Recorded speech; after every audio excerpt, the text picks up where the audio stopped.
বিসমিল্লাহির রহমানির রহিম। আমি doctor Mohammad Abu Bakar Siddique, consultant paediatrics, Better Life Hospital. এখন আমি যেটা অনুভব করেছি, যেটা দেখেছি যে বাচ্চাদের অ্যানিমিয়া আমরা বেশ পাই। তো এই অ্যানিমিয়া সম্বন্ধে আমরা জনগণ, জেনারেল পাবলিক যাতে সচেতন থাকি আর এটা নিয়ে আমরা তাড়াতাড়ি এই অ্যানিমিয়ার কারণ ডিটেক্ট করতে পারি, সে অনুযায়ী ম্যানেজ করতে পারি, তাহলে শিশুদের ভবিষ্যৎ স্বাস্থ্যটা আমরা ভালো রাখার জন্যে চেষ্টা করতে পারবো।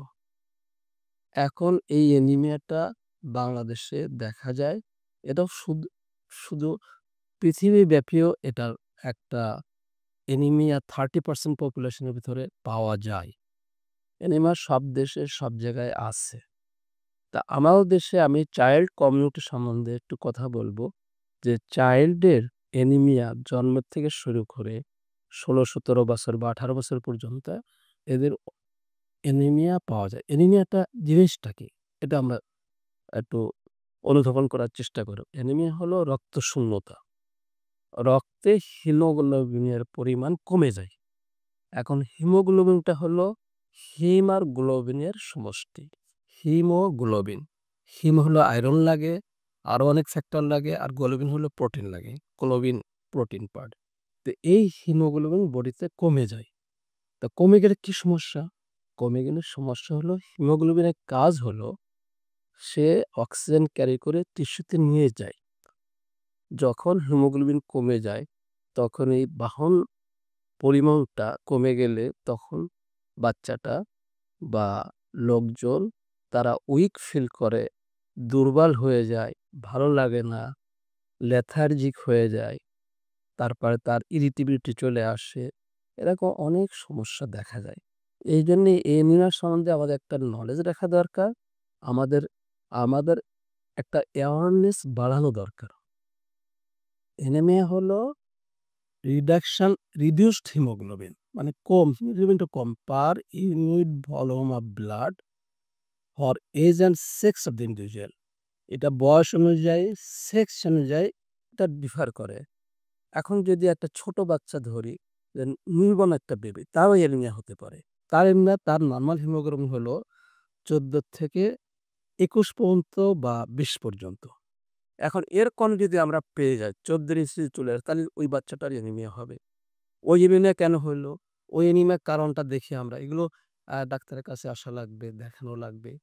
এটা কি কারণ হতে পারে? একটা হইতে পারে হিমোলাইটিক কোনো প্রসেস তার ভিতরে চলতেছে কিনা, ফিটো ম্যাটার্নাল ট্রান্সমিশন, এরকম বিভিন্ন কারণে তার অ্যানিমিয়াটা হতে পারে। এগুলি জন্মের পরে এগুলো আমরা এনআইসি রেখে বা আইসিইউতে রেখে এগুলোর আমরা চিকিৎসার ব্যবস্থা করি বা এর চিকিৎসা আছে।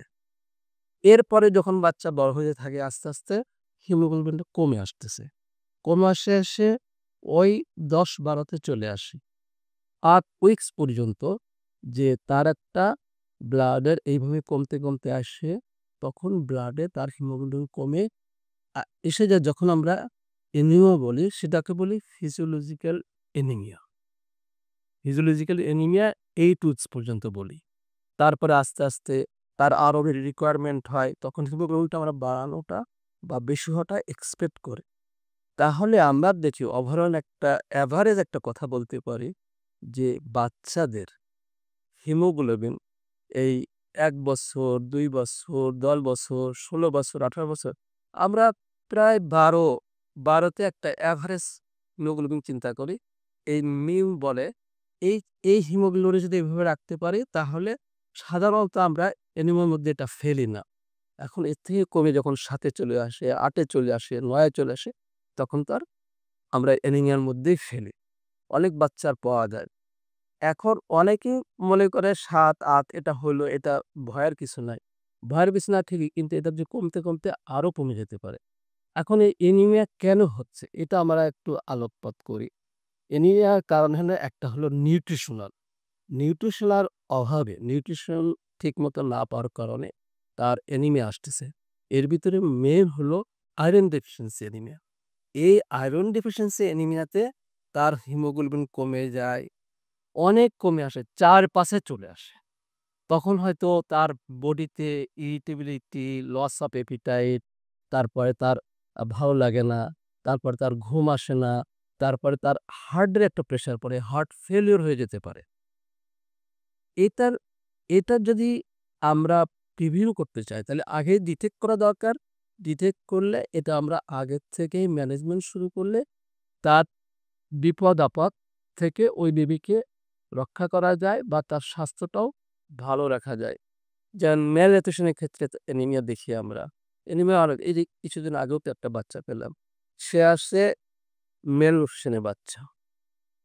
এই ম্যালনিউট্রিশন সিভিয়ার পর্যায়ে চলে গেছে। তার অ্যানিমিয়া আর হিমোগ্লোবিন ৫ এ চলে আসলো। তো এখন এটা ৫ এর জন্য আমরা ব্লাড ট্রান্সফিউশন এর কথা বললাম। তাদেরকে অন্য হসপিটালে পাঠানো হলো। তা এই যে আগের থেকে যদি ওই বাপ-মা অ্যাওয়ার্ড থাকে, যদি জানে যে এরকম একটা ঘটনা ঘটতেছে, বেবির এরকম সমস্যা হচ্ছে, তখন আগের থেকে তারা ডাক্তারের কাছে নিতে পারে। ডাক্তারের কাছে যেয়ে ডাক্তার সেভাবে অ্যাডভাইস করতে পারে, সেভাবে প্রসিড করতে পারে। এখন এটা তো খুব সহজে ডিটেক্ট করা যায়। যেমন আমরা শুধুমাত্র একটা সিবিসি করলাম। সিবিসি করেই হিমোগ্লোবিন পরিমাণ দেখা যায়। তারপরে আরবিসি ইন্ডিসেস যেগুলো হয়, সেগুলো দেখেও মোটামুটি বোঝা যায়। আবার এরপরে আয়রন প্রোফাইল করা যায়, এরপরে হিমোগ্লোবিন ইলেক্ট্রোফোরেসিস করা যায়। কারণ এটা কোনো জেনেটিক্যাল কিছু কিনা। যেমন অনেক ট্রেট আছে। যেমন হিমোগ্লোবিন ই ট্রেট আছে, সিএল সেল ট্রেট আমাদের দেশেও হয় না। অন্যান্য আফ্রিকান কান্ট্রিতে এগুলো হয়। তো এসব ট্রেটেও কিন্তু হিমোগ্লোবিনের পরিমাণ কম থাকে। ১০, ৯, ৮ তো এইজন্য এগুলো ডিটেক্ট করে সেই মতো এদের কাউন্সেলিং করার দরকার আছে যে ফিউচারে তারা কিভাবে চলবে। এইজন্যে এই অ্যানিমিয়া সম্বন্ধে আমরা যদি মোটামুটি একটা আইডিয়া রাখি, তাহলে আমরা আমাদের বাচ্চা সন্তান এদেরকে আমরা কেয়ার নিতে পারবো। ভালো কেয়ার দিতে পারবো। যেমন এটা সিম্পল চিকিৎসা।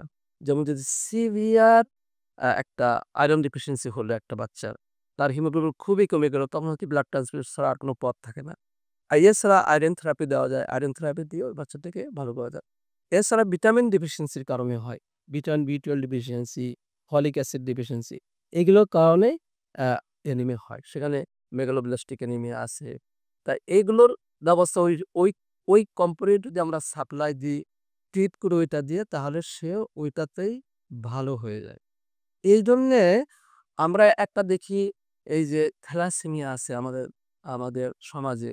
সাউথ এশিয়ান কান্ট্রি গুলোতে থ্যালাসেমিয়া তো হলো একটা ধরেন বেটা থ্যালাসেমিয়া মেজর আছে, থ্যালাসেমিয়া মাইনর আছে, তারপর সিকেল সেল বেটা থ্যালাসেমিয়া। আমাদের দেশে এটা সিকেল সেলটা হয় না। আফ্রিকান কান্ট্রিতে হয়। আর এখানে ব্যাচো মেজর হয়। তো এটা যে ১ম ডিটেক্ট করার ব্যাপারটা আমি বলি। কারণ ১ম যখন আমাদের কাছে কোনো রোগী চলে আসে তখন আমরা দেখি সে অ্যানিমিক, পেল। তখন আমরা কিছু পরীক্ষা-নিরীক্ষা করতে দিলে দেখা যায় তার এরকম আ আ হিমোগ্লোবিন ওই বেটা থ্যালাসেমিয়া বা হিমোগ্লোবিন বেটা থ্যালাসেমিয়ার ভিতরে পড়ে যাচ্ছে। তার হেপাটাইটিস গেলে পাওয়া যায়। তার পেল, হিমোগ্লোবিনটা খুবই কম। এই পিলার দিয়েই আমরা দেখি এটা আমরা জাজ করি তখন আমরা এটা ডিটেক্ট করতে পারি। এটা আর্লি ডিটেক্ট করলে কি লাভ? আর্লি ডিটেক্ট করতে পারলে এটা আমরা ১ম থেকেই মেডিসিন শুরু করতে পারি। যেমন ফলিক অ্যাসিড দিয়ে শুরু করলাম। ব্লাড সেল তৈরিতে হেল্প করে। তারপরে ব্লাড ট্রান্সফিউশন লাগে প্রতি মাসে দিতে হয়। এর হিমোগ্লোবিন 10 to 12 এর ভিতরে রাখার চেষ্টা করি আমরা। তো এইগুলো যদি কমিউনিটিতে যেখানে আছে এরকম সমস্যা, সেগুলো যদি আগের থেকে ডিটেক্ট করি, তাহলে আমরা ব্লাড ট্রান্সফিউশন বা ম্যানেজমেন্ট করে ওইসব পেশেন্ট ভালো থাকে। তারা তাদের নরমাল এক্টিভিটিস গুলো চালু রাখতে পারে, নরমাল এক্টিভিটিস চলতে পারে। নইলে তো একটা বাচ্চা নেতায় পড়ে, লেথার্জিক হয়ে যায়, হার্ট ফেলিউর ডেভেলপ করে, শ্বাসকষ্ট হয়, তারপরে তার গাটা পুরা পেল হয়ে যায়। তার ডিসপ্লেজিয়া ওই যে প্লামার ভিনসান সিনড্রোম আছে একটা। ওটা সে পড়ে ওর ভিতরে পড়ে যেতে পারে। এইজন্য আমাদের আগের থেকে ডিটেক্ট করে সেরকম ব্যবস্থা নিতে পারে। একটা বাচ্চার যখন অ্যানিমিয়া হয়, রক্তশূন্যতা হয়ে যায়, এর কারণ প্রথমে খুঁজে বের করা। যে তার আয়রন ডেফিসিয়েন্সি আছে কিনা? তার কোনো জেনেটিক্যাল কোনো প্রবলেম আছে কিনা? বা থ্যালাসেমিয়া কোনো জিন আছে কিনা? থ্যালাসেমিয়া ট্রেট এডিটর করতেছে কিনা? তারপরে কোনো সিকেল সেলের কোনো কিছু আছে কিনা? সে গায়ে ব্যথা নিয়ে আসছে কিনা? তার হাড্ডিতে ব্যথা করে কিনা? এগুলো পয় তা এগুলো যদিও সিকেল সেল থ্রেট বা সিকেল সেল অ্যানিমিয়া আমাদের দেশে কমও হয়, তাও আমরা কমই দেখি। কিন্তু আফ্রিকান কান্ট্রিজে বা ওই দেশের থেকে যেসব বাচ্চা আমরা দেখি মাঝে মধ্যে, তখন ওরা আবার এই সিকেল সেল ডিজিজ বা সিকেল সেল ট্রেট এর ভিতরে আমরা দেখতে পাই। এইজন্যই প্রথমত আমাদের বাচ্চাদের আ স্বাস্থ্যের ব্যাপারে সচেতন থাকা, যত্ন নেওয়া। আর এদের কোনো সমস্যা, কোনো রকমের দুশ্চিন্তা, কোনো রকমের অ্যা কনসার্ন আসলে আমরা ডাক্তার দেখাইলাম, বিভিন্ন পরীক্ষা থাকে ওই পরীক্ষাগুলো করলাম। সেই মতো আমরা চিকিৎসা দিতে পারি। যেমন শুধুমাত্র যদি আয়রন ডেফিসিয়েন্সি হয়, তাহলে আমরা নিউট্রিশনাল অ্যানিমার মধ্যে পড়ল। নিউট্রিশনাল অ্যানিমিয়াতে আমরা ওই আয়রন ডেফিসিয়েন্সির কারণে আয়রনের একটা ট্রিটমেন্ট আর খাওয়া-দাওয়ার একটা ট্রিটমেন্ট করা যায়। খাওয়া-দাওয়ার ট্রিটমেন্ট কি? সে হলো আয়রন জাতীয় খাবার বেশি খাবে। আয়ুর্বেদিক খাবার কি আছে? যেমন ভেজিটেবলস এর ভিতরে ব্রোকলি আছে, অ্যা গ্রিন ভেজিটেবলস আছে। এইগুলা বাচ্চাকে যদি আমরা বেশি খাওয়ানোর চেষ্টা করি, সেটা আমরা ওকে হেল্প করতে পারি। তারপরে যেমন লিভার, যেমন গোট লিভার, তারপরে চিকেন লিভার এগুলো খাওয়ালে এগুলোতেও আয়রন অনেক বেশি। তাহলে সে আয়রনটা সাপ্লাই পাচ্ছে। আর এটা আবার রিভিউ করা লাগে।